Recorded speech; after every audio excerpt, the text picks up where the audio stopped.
আপনি এখানে গুগলে উমং লিখবেন, উমং, তারপরে আপনি লগ ইন করবেন।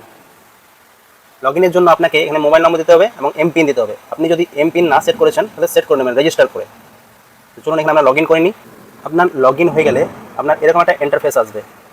এরপর আপনি এই সার্চ ইঞ্জিনে, এখানে সার্চ ইঞ্জিনে লিখবেন এনপিসিআই, এখানে লিখবেন এনপিসিআই। এটা করার পর এখানে আপনার কাছে এই অপশানগুলো আসবে। কোনো অপশানে আপনি ক্লিক করবেন না, আপনি এই নিচের ভারত আধার সিডিং এনেবলার এই অপশানটাতে ক্লিক করবেন। এটাতে ক্লিক করার পর আপনার কাছে দুটো অপশান আসবে, একটা আসবে আধার সিডিং, একটা আসবে অ্যাকাউন্ট ডিটেলস। আপনার ডিবিটি অ্যাক্টিভ আছে কি নেই সেটা এই অ্যাকাউন্ট ডিটেলসে ক্লিক করে দেখবেন। এটা ক্লিক করবেন।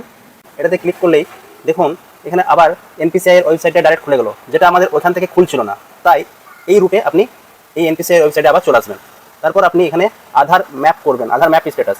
এখানে আপনি আধার নাম্বার দেবেন, চেক স্ট্যাটাস করবেন, ক্যাপচা দেওয়ার পর চেক স্ট্যাটাস করবেন। আপনার দেখিয়ে দেবে যে আধার আপনার ডিবিটি ম্যাপ আছে না নেই। যদি থাকে তাহলে অ্যাক্টিভ লিখবে, যদি না থাকে তো ইনঅ্যাক্টিভ লিখবে। যদি ইনঅ্যাক্টিভ হয় তাহলে আপনি আবার ব্যাক করবেন, আপনি চলে আসবেন এই অপশানটাতে আধার সিডিং। এখান থেকে আপনি আবার আধার সিডিং করে নিতে পারবেন। এখানটা ক্লিক করবেন। এখানটা ক্লিক করার পর আবার আমরা এনপিসিআই ওয়েবসাইটে দেখুন চলে এলাম। তো আমরা এখানে ফার্স্ট অপশানে চলে যাব, আধার সিডিং রিসিডিং, এই অপশানটায় ক্লিক করব। তারপর আমরা এখানে আধার নম্বর দেবো, তারপরে আমরা সিলেক্ট ব্যাঙ্ক করব, অ্যাকাউন্ট নম্বর দেবো, কনফার্ম অ্যাকাউন্ট নম্বর দেবো। আপনারা এটা মোবাইল থেকেও করতে পারবেন, আমি ডেস্কটপে দেখিয়ে দিচ্ছি। তারপরে আমি এখানে ডিক্লারেশন দিয়ে দেবো, টিক করে দেবো এখানে। তারপরে এখানে ক্যাপচা দেবো আর সাবমিট করে দেবো। সাবমিট করার পরে আপনার ডিবিটি লিঙ্ক হয়ে যাবে।